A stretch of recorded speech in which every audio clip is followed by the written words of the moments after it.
So hello and welcome to defence study capsule. I hope you all are doing well. और आपका India exam काफ़ी अच्छा गया होगा।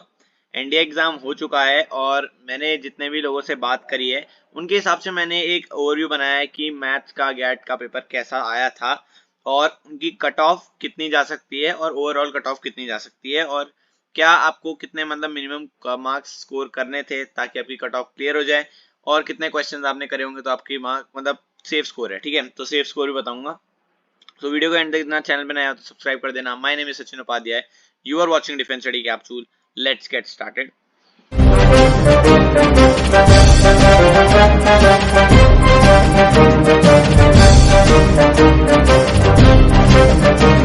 फर्स्ट ऑफ ऑल बात कर लेते हैं पेपर के बारे में। तो पेपर, अगर पहली मैथ्स के पेपर की बात कर लेते हैं। सो मैथ्स के पेपर की अगर मैं बात करूं तो मैथ्स का paper was moderate, around moderate, जैसा मतलब नॉर्मल पेपर होता है मैथ्स का वैसे ही आया था, मॉडरेट के लेवल के। ठीक है, कुछ लोगों को इजी भी लगा पेपर कि मैथ्स का पेपर थोड़ा इजी था रिलेटिवली दूसरे मतलब ईयर्स से। तो इसको मैं इजी टू मॉडरेट की कैटेगरी में डालूंगा। इजी कहूंगा नहीं क्योंकि काफी लोगों के लिए हार्ड भी रहता है। ठीक है, तो इजी टू मॉडरेट की कैटेगरी में डालूंगा। हार्ड नहीं था उतना, उतना ट्रिकी पेपर नहीं था मैथ्स की बात करूं तो। ठीक है, आराम से आप अगर मतलब मेरे जितने भी दोस्त हैं, जितना जिनसे भी मैंने बात करी है, उन्होंने इजीली 60 क्वेश्चन तो सॉल्व कर ही लिए थे। मतलब अराउंड 60, अगर मैं एवरेज की बात करूं तो अराउंड 60 क्वेश्चन उन्होंने सॉल्व कर लिए थे मैथ्स के। ठीक है, और ज्यादातर एवरेज यही रहता है, 50 क्वेश्चन लोग सॉल्व कर लेते हैं जो अच्छी प्रिपरेशन के साथ गए होते हैं। ठीक है, सो मैथ्स का ये सीन था कि मैथ्स का paper easy to moderate level का था। हर टॉपिक से अराउंड क्वेश्चंस थे ही। ठीक है, और उसके बाद जो बेसिक 60 टू 50 क्वेश्चन अगर आपने कर रखे हैं तो इसकी सेक्शनल कट ऑफ पे इतना फर्क नहीं पड़ता। तो अगर मैं इसकी सेक्शनल की बात करूं तो सेक्शनल अगेन इसकी सेक्शनल कट ऑफ 75 टू 80 के बीच में ही रहने वाली है इस बार भी। ठीक है, 75 टू 80 के बीच में इसकी सेक्शनल कट ऑफ रहेगी। अगर पेपर ज्यादा इजी हो जाता है, वैसे मेरे हिसाब से मॉडरेट ही था, ज्यादा इजी भी नहीं कह सकते इसे, तो कट ऑफ ज्यादा से ज्यादा 85 जा सकती है, बट वो नहीं जाती।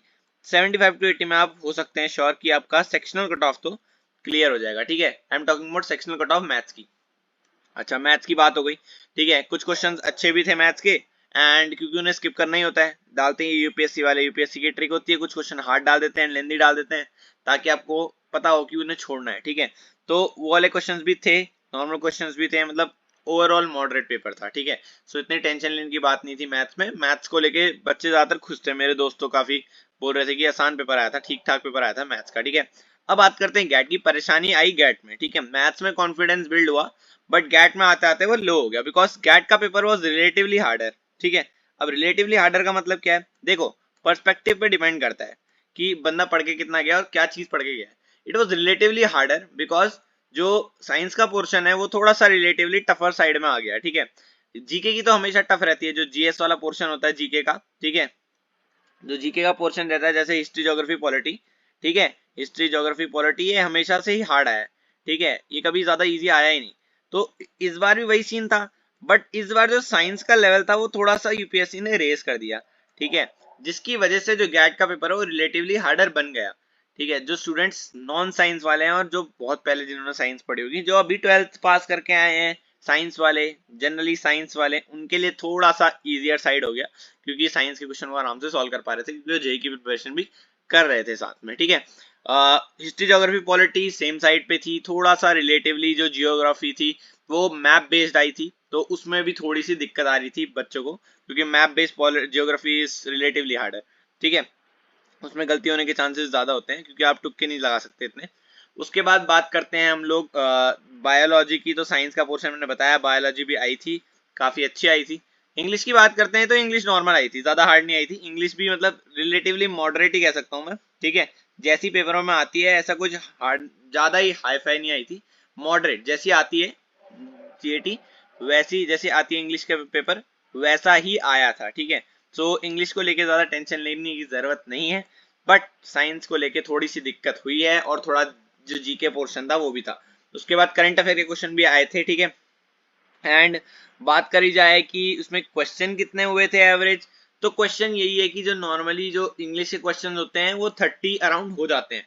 ठीक है, इस बार भी मेरे दोस्त जिनसे भी मैंने बात करी, जितने भी मेरे लिए जानने वाले हैं, उन्होंने 25 टू 30 अप्रोक्सीमेटली आसानी से कर लिए थे इंग्लिश के पेपर में। ठीक है, इससे ज्यादा भी हुए हैं कि कुछ कुछ लोगों के। उसके बाद जो 100 क्वेश्चन होते हैं आपके जीएटी के जीएस वाले, ठीक है, उनमें काफी डिफिकल्टी हुई है, उसमें 40 to 50 अराउंड क्वेश्चन भी बहुत मुश्किल से हो पाए हैं, जो कि उनमें श्योरिटी नहीं है, मतलब ऐसे तुक्के मार रखे, मतलब कि 10-15 क्वेश्चन में तुक्के मार दिए क्योंकि कट ऑफ बन नहीं रही थी, बिकॉज अगर आप क्वेश्चन नहीं करके आओगे तो आपकी कट ऑफ ओवरऑल क्लियर होगी नहीं, ठीक है। अच्छा, उसके बाद बात करते हैं इसकी कट ऑफ की, तो इसमें कोई सेक्शनल कट ऑफ तो होती नहीं है, अगर आप मैथ्स में सेक्शनल क्लियर करते हैं तो इसकी ओवरऑल कट ऑफ में ऐड हो जाता है गैट की, और फिर ओवरऑल काउंट होती है। सो हम ओवरऑल की बात कर लेते हैं कि ओवरऑल कट ऑफ क्या होनी चाहिए मेरे हिसाब से। तो अगर मैं बात करूं तो मैथ्स का पेपर मॉडरेट लेवल में है, और गैट को भी मैं रिलेटिवली मॉडरेट टू हार्डर ही रखूंगा। सो अगर मैं मैथ्स की बात करूं तो maths would be moderate with its sectional cutoff be like 75 to 80, ठीक है। एंड जीएटी की अगर मैं बात करूं तो GAT would be moderate to hard, okay, moderate to hard level रहेगा इसका, और इसकी सेक्शनल कट ऑफ होती नहीं वैसे तो, ठीक है। बट अगर आप ओवरऑल कट ऑफ से कंपेयर करना चाहें तो इसकी कट ऑफ जनरली रहती है 300 मार्क्स, ठीक है, जनरली बात कर रहा हूँ, इसकी कट ऑफ 300 मार्क्स रहती है, बाकी चेंज होती रहती है, ठीक है। और अगर मैं ओवरऑल कट ऑफ की बात करूँ, क्योंकि बैलेंस पेपर आया, एक चीज हार्ड, एक चीज इजी, एक चीज रिलेटिवली हार्डर, एक चीज रिलेटिवली थोड़ा इजी, ओवरऑल बैलेंस पेपर आया, तो इसे बैलेंस ही कहूंगा मैं। यूपीएससी कभी भी ऐसा पेपर नहीं बनाती कि उसमें बैलेंस नहीं होता, या तो एक चीज पूरी हार्ड होगी और एक चीज थोड़ा इजी होगी, एक चीज बहुत हार्ड होगी, या दोनों चीजें मॉडरेट होंगी। इसमें थोड़ा जीएटी रिलेटिवली हार्डर आ गया और मैथ्स थोड़ा रिलेटिवली इजियर आ गया, तो इस बार भी बैलेंस पेपर है, तो ओवरऑल कट ऑफ में ज्यादा फर्क नहीं पड़ने वाला। मैक्सिमम 370 जा सकती है आपकी कट ऑफ, 370 के अराउंड मतलब आपको मार्क्स लाने पड़ेंगे अगर आपको क्लियर करना है, और मिनिमम आपकी जा सकती है 360, ठीक है, इससे नीचे नहीं जाएगी, 360 और 370, ठीक है, और 360 से 370 ऐसे रहेगी आपकी कट ऑफ, ठीक है, इससे नीचे तो नहीं गिरेगी यार, अगर इतना हार्ड पेपर भी नहीं था कि 350 मार्क्स आपकी कट ऑफ कर दे। 360 टू 370, अगर आपके 380 मार्क्स हैं तो आपको श्योर हो जाना चाहिए आपका पेपर शायद क्लियर हो जाए, मेरे हिसाब से श्योर रहना चाहिए, ठीक है, कि आपका 380 में क्लियर हो जाएगा paper. But 370 is also not sure, 360 भी नॉट श्योर है, 360 मुझे लगता तो नहीं आएगी, बट 370 अप्रॉक्स रहने वाली है आपकी कट ऑफ, ठीक है। सो ये आपकी कट ऑफ की बात आती है। उसके बाद बात करता हूँ कि रिजल्ट पिछली बार मतलब 2-3 जो अटेम्प्ट है उससे लेट हो रहा है रिजल्ट, तो रिजल्ट का कुछ कह नहीं सकते, बट अगर आपको लगता है कि आपकी जो इंडिया का एग्जाम है वो क्लियर हो रहा है, तो start preparing for SSB, because आपको टाइम नहीं मिलेगा। जो 12th वाले स्टूडेंट हैं जनरली उनके लिए बात कर रहा हूँ, बिकॉज जो कॉलेजेस हैं वो स्टार्ट हो जाएंगे, फिर आप पे कॉलेज का भी प्रेशर होगा, अगले इंडिया के अटेम्प्ट का भी प्रेशर होगा, उसके बाद आप एसएसबी की तैयारी नहीं कर पाओगे अच्छे से, ठीक है। सो अगर आप क्लियर कर रहे हैं तो स्टार्ट डूइंग सम साइक एक्टिविटीज, जो साइक के टेस्ट होते हैं वो ट्राई करना शुरू कर दीजिए। टेलीग्राम ग्रुप ज्वाइन कर लीजिए, हमारा टेलीग्राम ग्रुप है, उसमें आप प्रैक्टिस कर सकते हैं। उसके बाद आप यूट्यूब वीडियोस चेक करिए जिसमें प्रोसीजर है, मैंने बहुत सारी वीडियो बना रखी है एसएसबी प्रोसीजर को लेके, मैं प्लेलिस्ट की लिंक आपको एंड में दे दूंगा, तो आप एंड में जाके देख सकते हैं कि ये प्लेलिस्ट की लिंक होगी एसएसबी के, उसके बारे में सारी आपको इन्फॉर्मेशन मिल जाएगी, एसएसबी के बारे में क्या होता है, क्या 5 डे प्रोसीजर होता है, उसको गो थ्रू करिए और आप एक रिलेटिवली अच्छी स्ट्रैटेजी बनाइए, ठीक है, जिससे आपको पता लग जाए कि आपको कैसे प्रिपेयर करना है अपनी एसएसबी के लिए आने वाली। और जिनका पेपर क्लियर नहीं हो रहा, उन्हें लग रहा है कि अच्छे मार्क्स नहीं आए, तो बी होपफुल कि अगर आपके जो कट ऑफ है वो 360 अराउंड हो जाए और आपका पेपर क्लियर हो जाए। अगर उतनी भी नहीं आ रही तो आपको मेहनत करने की जरूरत है, अगले अटेम्प्ट में और मेहनत करिए। जो जीएटी का पोर्शन है उसे भी लेके चलिए, बिकॉज काफी सारे लोग इग्नोर कर लेते हैं जीएटी को, जनरली साइंस पोर्शन को, जिसकी वजह से उनकी गड़बड़ हो जाती है, ठीक है, क्योंकि दोनों चीजों को आपको अच्छे से करना है। और जीएटी का तो मेजर पोर्शन होता है आपकी ओवरऑल कट ऑफ में, मैथ्स तो कहाँ ही 100 मार्क्स ऐड करती है मुश्किल से, ठीक है, जीएटी आपके मार्क्स ज्यादा ऐड करती है, ठीक है, तो आपको जीएटी में मेहनत करना जरूरी है, तो ट्राई करिए जीएटी में मेहनत करिए, ठीक है, और मैथ्स को भी स्ट्रॉन्ग रखिए अपने साथ साथ, दोनों चीजें स्ट्रॉन्ग होनी चाहिए, ठीक है। जो लोग जिन्होंने पहला अटेम्प्ट दिया उनके लिए जनरली ये बात बता रहा हूँ कि आपको जीएटी में भी साथ में मेहनत करनी होगी, ठीक है, क्योंकि आइडिया नहीं लगता कभी कभी पहले अटेम्प्ट में, और जनरली हम मैथ को ज्यादा प्रेफरेंस देते हैं गैट से, ठीक है। So that's all for the video.